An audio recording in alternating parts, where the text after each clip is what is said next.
क्या कर रहे हैं, अगर आप 12th के हैं, सीबीएसई बोर्ड का एग्ज़ाम देने वाले हैं, तो फोकस्ड होकर के उसमें जो है अब तो लग जाना चाहिए कि प्रैक्टिकल का रहता है या फिर जो पूछा जाता है वाइवा वगैरह इंटरनल मार्क्स रहता है उसका आता है तो वो कर लेना चाहिए। एप्लीकेशन ऑफ डेरिवेटिव को हम मीडियम में रखे हैं, हालांकि उसी तरह से यहाँ पर 2 मार्क्स का 5 क्वेश्चन रहेगा जो कि 10 और 3 मार्क्स का 6 क्वेश्चन रहेगा जो कि शॉर्ट क्वेश्चन रहेगा।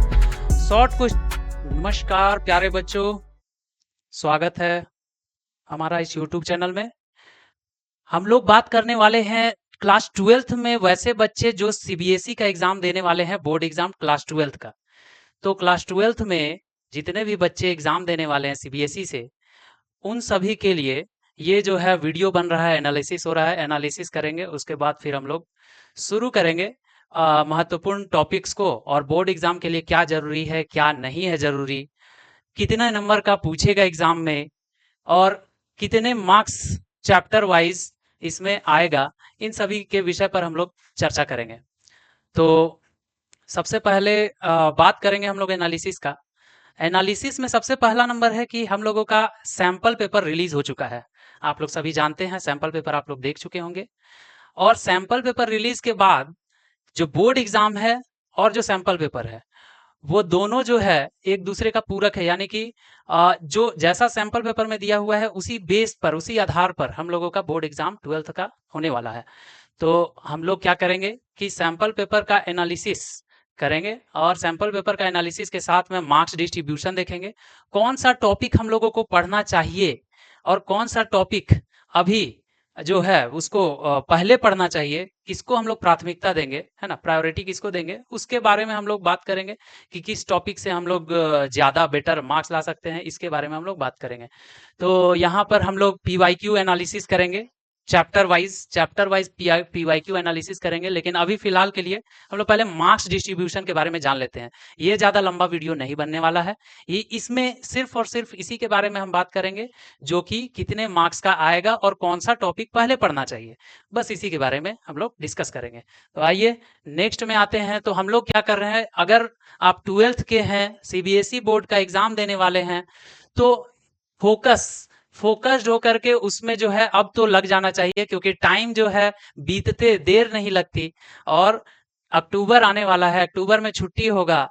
तो तो इसी में ज़्यादा अच्छा मौका है इसमें पढ़ने का और रिवीजन करने का। तो इसलिए बोर्ड एग्जाम में फोकस जो भी कर रहे हैं सभी लोग जो है बोर्ड एग्जाम को लेकर के इस डीपी में, यानी दुर्गा पूजा की छुट्टी में, इसमें जरूर से जरूर इसमें कुछ ना कुछ टॉपिक को कंप्लीट करना चाहिए।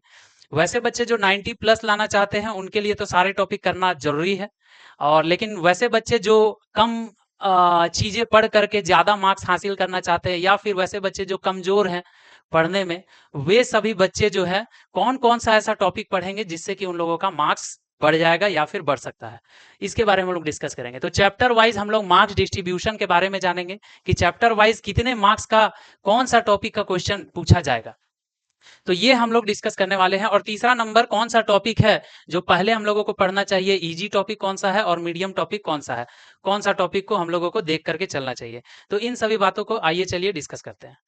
तो सबसे पहले हम लोग यहाँ पर देख रहे हैं कि सीबीएसई हम लोग सिर्फ मैथ्स का बात कर रहे हैं, मैथ्स टॉपिक का, और मैथ्स टॉपिक में क्लास 12th का बात कर रहे हैं। इसमें हम लोगों का टोटल मार्क्स कितने नंबर का आता है, 80 नंबर का। और 80 नंबर का आने के साथ साथ इसमें प्लस 20 मार्क्स किसका रहता है, प्रैक्टिकल का रहता है, या फिर जो पूछा जाता है वाइवा वगैरह इंटरनल मार्क्स रहता है उसका आता है। तो 80 मार्क्स अपने हाथ में है, एग्जाम दे करके हम लोग उसको 80 मार्क्स ला सकते हैं। तो सबसे पहले बात करेंगे हम लोगों का 2 मैथ्स बुक है। पहला नंबर मैथ्स बुक है मैथ्स 1 और दूसरा नंबर मैथ्स बुक है मैथ्स 2। तो मैथ्स 1 में टोटल टॉपिक हम लोगों का 6 दिया हुआ है, और मैथ्स 2 में हमारा टोटल टॉपिक दिया हुआ है 1 2 3 4 5 6 7 टॉपिक दिया हुआ है। तो सबसे पहले हम लोग बात करेंगे कि मैथ्स 1 में कितने कितने मार्क्स का डिस्ट्रीब्यूशन है। तो यहाँ पर देख सकते हैं रिलेशन एंड फंक्शन 3 मार्क्स, इसमें से कितना मार्क्स का पूछेगा, 3 मार्क्स, या पूछेगा या फिर बढ़ा भी सकता है घटा भी सकता है, लेकिन on an average on an average जो है इतने ही मार्क्स का पूछा जाता है, इससे 1-2 मार्क्स ऊपर नीचे हो सकता है। चलिए, इनवर्स ट्रिगो से देखिए यहाँ पर 5 नंबर का पूछा जा रहा है, तो इनवर्स ट्रिगो भी इंपॉर्टेंट है। 1 नंबर का जो है सैंपल पेपर में भी दिया हुआ है, और रिलेशन फंक्शन का तो दिया हुआ है ही, साथ में इनवर्स ट्रिगो का 1 नंबर वाला भी क्वेश्चन है।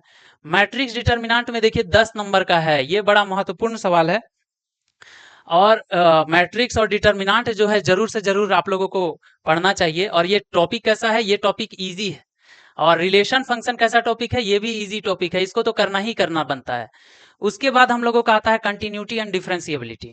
इसमें हम लोग कंटिन्यूटी प्रूफ करने के लिए आता है, डिफरेंशिएबिलिटी, ये भी जो है टॉपिक हमारा इजी ही है, तो इसको भी हम लोगों को कर लेना चाहिए। एप्लीकेशन ऑफ डेरिवेटिव को हम मीडियम में रखे हैं, हालांकि बहुत से बच्चों को ये इजी लगता होगा, लेकिन हम मीडियम में रखे हैं इसलिए कि कौन सा टॉपिक, जैसे कुछ बच्चे होते हैं कि जो सोचते हैं कि किसी तरह से हम लोग पासिंग मार्क्स ले आए, तो पासिंग मार्क्स लाने के लिए कौन कौन सा टॉपिक एकदम जरूरी है कर लेना, वो बड़ा जरूरी है। तो ये हो गया continuity differentiability. Application of derivative और ये इंटीग्रल, ये सबसे ज्यादा मार्क्स का 9 नंबर का पूछा जाता है, ये भी 9 नंबर का पूछा जाता है, जो कि बहुत महत्वपूर्ण है।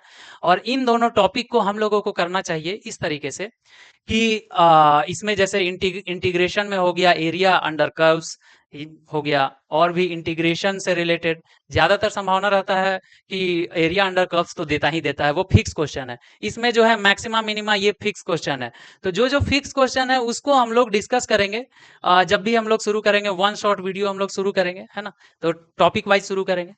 उसके बाद हम लोगों का आता है एप्लीकेशन ऑफ इंटीग्रल, इसमें भी है हम लोगों का एरिया अंडर कर्व आ जाता है। इंटीग्रेशन में 2 तरह का हो जाता है, डिफिनिट और इनडिफिनिट, तो डिफिनिट और इनडिफिनिट दोनों तरीके का हम लोगों को इंटीग्रेशन पढ़ना है ना। चलिए, उसके बाद ये देखिए कैलकुलस में हमारा हो गया ये पूरा, और यहां से लेकर के डिफरेंशियल इक्वेशन तक, ये सारा एक दूसरे से रिलेटेड है। वैसा टॉपिक जिसका कोई रिलेशन नहीं है, वो अकेला ही काफी है, तो वैसा टॉपिक को हम लोगों को पहले कर लेना चाहिए। जैसे ये वाला इजी वाला हो गया, है ना, और ये भी हो गया, वेक्टर अलजेब्रा भी कर सकते हैं, लीनियर प्रोग्रामिंग कर सकते हैं, प्रोबेबिलिटी भी कर सकते हैं, है ना। तो ये सारा टॉपिक जो है हम लोग आसानी से कर सकते हैं। तो ये हो गया हम लोगों का कैलकुलस के अंदर में। उसके बाद हम लोग वेक्टर 3D में घुस जाएंगे, तो वेक्टर में भी देखिए यहाँ पर 6 मार्क्स का पूछा जाता है। 6 मार्क्स सबसे ज्यादा तो पूछा जाता है इंटीग्रेशन और डिफरेंशिएशन से, लेकिन वेक्टर 3D भी कम नहीं है, 6 मार्क्स और प्लस 8 मार्क्स 3D का, यानी 6 दूनी 12 13 14, इन दोनों को मिला करके टोटल 14 मार्क्स का पूछा जाता है। लीनियर प्रोग्रामिंग से 5 नंबर और प्रोबेबिलिटी से 8 नंबर। प्रोबेबिलिटी में बायस थ्योरम का क्वेश्चन पूछा जाता है, जो कि हर साल लगभग पूछा ही जाता है। इस वजह से हम लोगों को वो टॉपिक को ढूंढना है कि जिस टॉपिक से हम लोगों का अच्छा मार्क्स उठ जाता है, 60 70 80% तक मार्क्स उठ जाएगा। और जिन बच्चों को 90 प्लस लाना है, उनको तो हर एक टॉपिक को करना पड़ेगा। तो सारा टॉपिक को आप लोग एक लगस्ते मतलब लगातार करके इसको कंप्लीट करना है। तो इस कंप्लीट कराने में हम आपका मदद कर सकते हैं। तो इस जो चैनल है, ये जो चैनल है, इस चैनल में हम लोग करेंगे इसके बारे में बातचीत, हर एक टॉपिक का 1 शॉर्ट वीडियो, और बोर्ड एग्जाम के व्यू से कौन सा टॉपिक इंपॉर्टेंट है, ज्यादा इसमें जो है क्वेश्चन आने का संभावना रहता है वो टॉपिक, और जो क्वेश्चन बार बार पूछा जा रहा है उस क्वेश्चन को हम लोग फोकस करेंगे और उसी क्वेश्चन को ज्यादा फोकस करके बताएंगे, ताकि जो है आप लोगों का मार्क्स ज्यादा से ज्यादा उठ सके। तो ये हो गया हम लोगों का मार्क्स डिस्ट्रीब्यूशन, जो कि 80 मार्क्स का पूछा जाता है। दूसरा नंबर बात ये है कि अगर मान लीजिए क्वेश्चन पेपर है, तो क्वेश्चन पेपर में कौन सा टॉपिक से कितने क्वेश्चन आते हैं, 1 नंबर का कितना आता है, 2 नंबर का कितना आता है। तो ये देखिए यहाँ पर दिया हुआ है 80 मार्क्स, जिसमें टोटल 38 क्वेश्चन, जो कि सैंपल पेपर के आधार पर बनाया गया है। सैंपल पेपर के आधार पर तो ये 38 क्वेश्चन में से 18 नंबर का तो एमसीक्यू हम लोगों का आ जाता है, जो कि 1 नंबर का रहता है, और 2 हम लोगों का असर्शन रीजन हो जाता है। टोटल होकर के 20 नंबर हो गया, यानी कि 20 × 1 = 20 मार्क्स। उसी तरह से यहाँ पर 2 मार्क्स का 5 क्वेश्चन रहेगा, जो कि 10, और 3 मार्क्स का 6 क्वेश्चन रहेगा, जो कि शॉर्ट क्वेश्चन रहेगा। शॉर्ट क्वेश्चन रहने के बाद ये वाला हो गया 18 मार्क्स, और ये 10 मार्क्स। उसी तरह से केस स्टडी क्वेश्चन, ये बड़ा महत्वपूर्ण चीज है, जिसमें कि नया चीज, क्रिएटिविटी टाइप का क्वेश्चन दिया हुआ रहता है, और उसको हम लोगों को सॉल्व करना रहेगा। तो इसको हम लोगों को सॉल्व करेंगे, ये भी काफी आसानी से सॉल्व हो जाता है। तो इसको अगर आप लोग सभी टॉपिक को किए हुए रहिएगा तो ये आसानी से बन जाएगा, ये 12 नंबर भी हाथ में रहेगा। और लास्ट में है लॉन्ग टाइप जो कि 5 नंबर का रहेगा, ये 4 क्वेश्चन पूछेगा 5 नंबर का, ये 20 मार्क्स का, टोटल मार्क्स हमारा हो जाएगा 80 मार्क्स। तो बच्चों अगर मान लीजिए आप बोर्ड एग्जाम 12 सीबीएसई का देने वाले हैं तो हम लोगों के साथ बने रहिए, हम लोग जो है आप लोगों को कराएंगे कि कौन सा क्वेश्चन करने से आपका काम बन जाएगा, काम बन जाएगा और प्लस आने का जो संभावना है, पीवाईक्यू जितना भी पूछा गया है पिछला 10 साल या फिर 5 साल के अंदर में जितना भी पीवाईक्यू पूछा गया है उसमें से कौन सा ऐसा टॉपिक है जो बार बार रिपीट कर रहा है, उसके बारे में डिटेल्ड एनालिसिस एक एक चैप्टर का वन शॉर्ट वीडियो में हम लोग करने वाले हैं।